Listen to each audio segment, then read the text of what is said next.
यहाँ मेरी जान के लाले पड़े हुए हैं और तुम्हें अपनी शादी की सूझ रही है। बेटा, अगर तुमने जल्द से जल्द कुछ नहीं किया तो दादू मुझे जिंदा जला देगा। अब घूरना छोड़ो, जो गंडा बंधवाया था वो है ना हाथ में।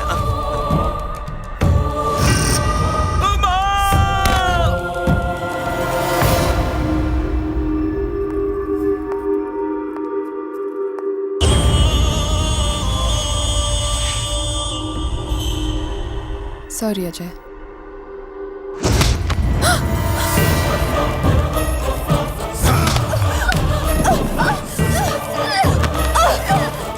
क्यों आई है यहाँ? क्यों आई है फिर से? क्यों मारना चाहती है मेरे भाई को? कौन है तू? बता, कौन है तू? बता। अरे भैया, भैया छोड़िए इसे, आप पागल हो गए क्या? ये हमारी फैमिली को मिटाने आई है मेरे भाई। किसका भाई है तू? तू किंग नहीं है, मैं जानता हूँ, तू रघु रोकड़ा है। नहीं, मैं किंग हूँ। किंग तो मर चुका है, मैंने उसे मरवाया। आखिर क्यों? मेरे रास्ते से हटाने के लिए। जहां भी जाओ, जिधर भी जाओ, सब मुझे किंग का भाई कहते थे। उसकी वजह से मेरी कोई पहचान ही नहीं रही। अगर मैं जीतता तो कहते किंग की जीत हुई है। जहां भी जाओ किंग। इसलिए मैं किंग बनना चाहता था, तो मरवा दिया उसे। अब तुम महल में आकर पैसों के लिए मरे हुए किंग की जगह ले रहे हो। कितना पैसा चाहिए तुम्हें? मैं दूंगा, बस यहां से दफा हो जाओ।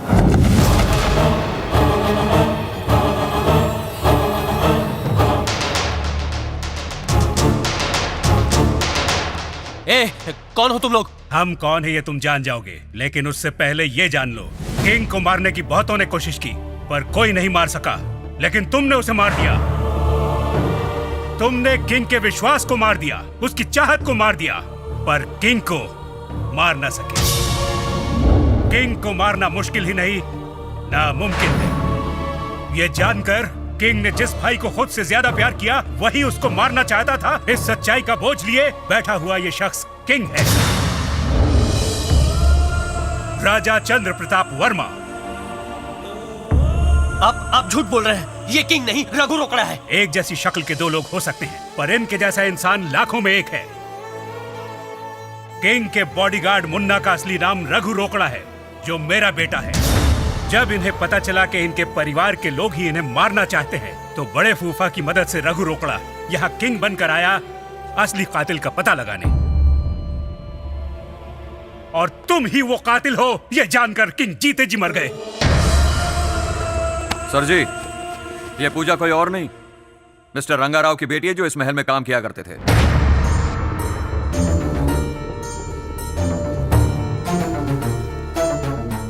डायरेक्टली आपके खिलाफ कुछ न कर पाने के कारण भगत सेठ ने पूजा को मोहरा बनाकर अजय को अपने प्यार की जाल में फंसाने को कहा। पूजा, मैं तुमसे क्यों शादी करूं? हर चीज के लिए तुम्हें किंग से भीख मांगनी पड़ती है। अगर किंग ही ना रहा तो? पूजा, अगर किंग को आने में पल भर की भी देरी हो जाती तो अजय भैया तेरे हाथों मारे जाते, और फिर तुम भी मारी जाती। बता रहे। भगत सेठ ने मुझे तुम्हें मारने को कहा। पूजा, हमारी फैमिली की इज्जत बचाने की खातिर उस दिन मैं तुम्हारे बाबा के बारे में कुछ बोल नहीं पाया। फिर जब मैं तुम्हारे घर उनसे माफी मांगने के लिए गया, तब तक बहुत देर हो चुकी थी। उस वक्त तुम बहुत ही छोटी थी, इसलिए मैंने तुम्हें अपनी मौसी के यहाँ भिजवाने का फैसला किया, और तुम्हें पता चले बगैर तुम्हारी परवरिश के मैंने सारे इंतजाम कर दिए। ये सब करके मैंने तुम पर कोई एहसान नहीं किया, बस अपना फर्ज निभाया। फिर भी तुम्हारे साथ जो अन्याय हुआ उसके लिए तुम्हें मुझे मारने का पूरा हक था, लेकिन यकीन करो उससे अजय का कोई ताल्लुक नहीं था। अजय, बाबा ने मुझे किंग बनाया, पर मेरे सर पे ताज नहीं, जिम्मेदारियां डाली, और उन जिम्मेदारियों की वजह से मुझे जो कुछ नहीं मिला वो मैंने तुम्हें दिया।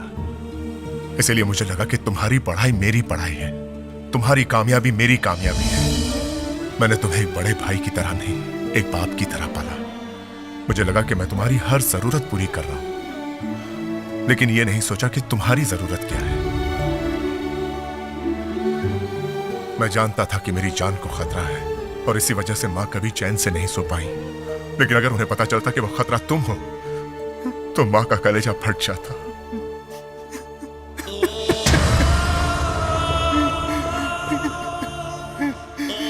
माफ कर दो। I am sorry. कैसे माफ कर दूं पगले? तूने कोई छोटी गलती नहीं की।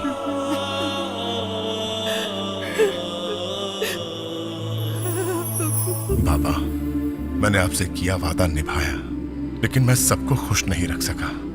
उसे पूरा करने का एक ही तरीका है कि मैं यहां से बहुत दूर चला जाऊं। I'm sorry।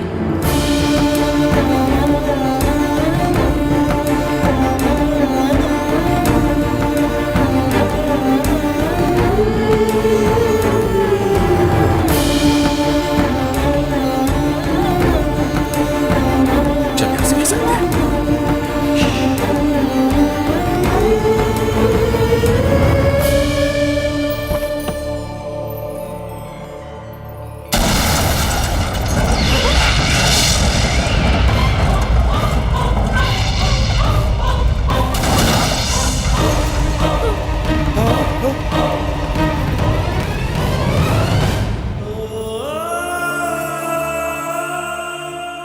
अजय बेटा, दीदी घर छोड़कर चली गई, लेकिन माँ,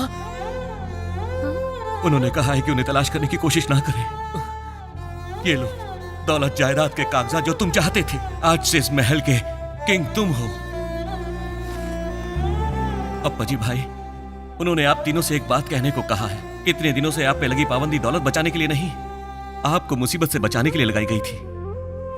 आप तीनों उनकी नंदों का ख्याल अच्छी तरह से रखें, उसके लिए इतनी जायदाद आप तीनों को दी गई है। मुझे इस तरह क्यों देख रहे हैं? आप हैरान हैं ना कि मुझ जैसा भुलक्कड़ आदमी इतनी सारी बातें कैसे याद रख सकता है? क्योंकि गिलास टूटने की बात हम भूल सकते हैं, लेकिन दिल टूटने की नहीं भूल सकते। शरद बाबू कहाँ गायब हो गए? वो कहाँ है? जल्दी उनको हमसे मिलवा दो भगवान। अरे आप तो कुरियर सर्विस से भी फास्ट हैं भगवान। शरद बाबू। हाँ, अरे साले साहब आप, गुड मॉर्निंग। अरे आप बिना बताए कहाँ चले गए? रघु ने मार मार के नानी याद दिला दी थी, इसलिए नानी से मिलने गाँव गया था। तुम्हारी बुजदिली ने तुम्हें बचा लिया। बुजदिली? कैसी बुजदिली? आपको क्या लगता है मैं उसे छोड़ दूंगा? पुलिस केस कर दूंगा उस पर। अब तो चला गया, उस पर क्या केस करेंगे? कहाँ चला गया? ऊपर चला गया। वो देखो, रघु रोकड़ा का बाप। अगर नरसिम्हा को बेटे की मौत का पता लगा तो वो मर जाएगा। तुम्हारा दिल तो बहुत बड़ा है, तुम रघु रोकड़ा बनकर उन्हें मिल लिया करना, उन्हें पता भी नहीं चलेगा। नहीं, ये पॉसिबल नहीं है। क्यों? ये कैसा स्क्रीन प्ले है? आते आते ट्रेन में मुझे किंग की माँ मिली थी, उनका दिल ना टूटे ये सोचकर मैं किंग बन गया। अब आप मुझे रघु बनने को कह रहे हैं। मुझसे कितने रोल कराना चाहते हैं आप? मैं कोई संजीव कुमार या प्रियंका चोपड़ा हूँ? अरे किसी नेक काम के लिए चाहे जितने भी रोल करने पड़े कर लो। ठीक है, मैं शिवानी से पूछूंगा। शिवानी कहाँ है? अरे शरद, तुम तो गायब ही हो गए। पता है मैं तुम्हारे लिए कितनी परेशान थी। शिवानी, मैं तुम्हें एक सच बताना चाहता हूँ। मैं वो नहीं जो तुम समझ रही हो। मतलब? मैं किंग हूँ। किट्टू, जानते हो तुम जिंदा क्यों? ताकि मुझे भगत सेठ के हर प्लान की इंफॉर्मेशन मिलती रहे। सर, सर, सर, वो सपना फ्रॉड है सर। उसका नाम, सारे डिटेल सब जाली है। फिर तुमने उसे अपनी कंपनी में अपॉइंट ही क्यों किया? आपका रिकमेंडेशन लेटर देखकर सर। मैंने तो ये ब्लैंक लेटर साइन करके अपने घर के सेफ में रखे थे ताकि मेरी गैर मौजूदगी में काम आ जाए, यानी घर का ही कोई। सर, भगत सेठ के आदमी ने आप पर हमला किया, पर जिस लड़की ने आप पर गोली चलाई उसका कोई भी अता पता नहीं मिला सर। भगत सेठ के पास आपके हर एक प्रोग्राम का डिटेल है, उत्तरांचल ट्रिप का भी। शायद कोई फैमिली मेंबर उनके साथ मिला हुआ है। Thank you Kittu. मुन्ना, मेरी बात ध्यान से सुन। फिर मैंने मुन्ना के साथ ये नाटक शुरू किया। आ जाओ, जल्दी अंदर बैठो, पुलिस आ रही है। तुम्हें किंग बनकर महल में रहना है। वहां पता चला कि बाकी दो फुफाओं का हाथ भी इस साजिश में नहीं था।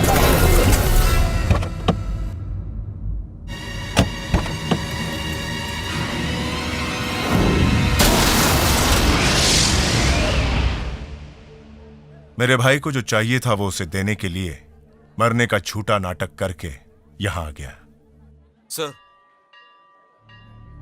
आगे टू, क्या खबर है? भगत सेठ ने मुझे आपके भाई की गाड़ी में बम रखने को कहा है। फिर तुमने क्या किया? उन्हीं की गाड़ी में फिट कर दिया। भगत सेठ। किट्टू, वो काम हो गया? भगत सेठ, मैंने तुमसे कहा था ना, तुम्हारा हाथ मेरी फैमिली पर उठा तो तुम दुनिया से उठ जाओगे। कौन बोल रहा है? किंग।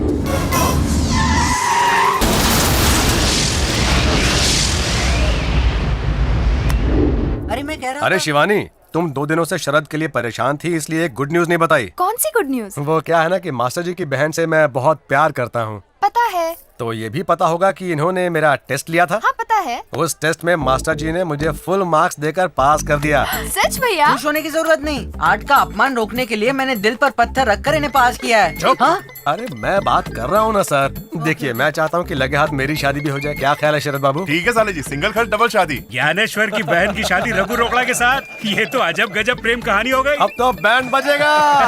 जीजू जी आपको रघु रोकड़ा समझ रहा है, मैंने कहा था ना पता भी सही नहीं कहा चलेगा। डॉक्टर साहब, हम इन दोनों की शादी पहले ही मुहूर्त में करेंगे। सुन बेटा, मैं बहू के लिए गहने खरीदने जा रही हूँ। ठीक है माँ। जीजू हाँ बोलिए। ये बेचारी तो तुम्हें सच में किंग समझ रही है। बहुत ही भोली है ना। ए शरद, अरे साले साहब इतना चिल्ला क्यों रहे हैं आप? तुम्हें नहीं उससे। किससे? नमस्ते सर। नमस्ते। नमस्ते शरद जी। अबे भैंसे यहाँ क्यों आया? मैं तो भगवान के दर्शन करने आया था। शरद, हाँ बोलिए सर। तेरे को नहीं मेरे को बुला रहा है। हाँ साले साहब। अपने फ्रेंड को भी शादी पर इनवाइट कर लो। शादी में आएगा तो बहुत फटके खाएगा। मेरे दादाजी कहा करते थे कि मैं किसी काम का नहीं, पर मैं तो आपके काम आ गया। बधाई हो। शरद कुमार, आज से तुम्हें 3-3 रोल करने पड़ेंगे और सबको खुश रखना पड़ेगा। ये सब कैसे करोगे? इनके लिए कोई बड़ी बात नहीं है। किसी चौथे रोल में आ गया तो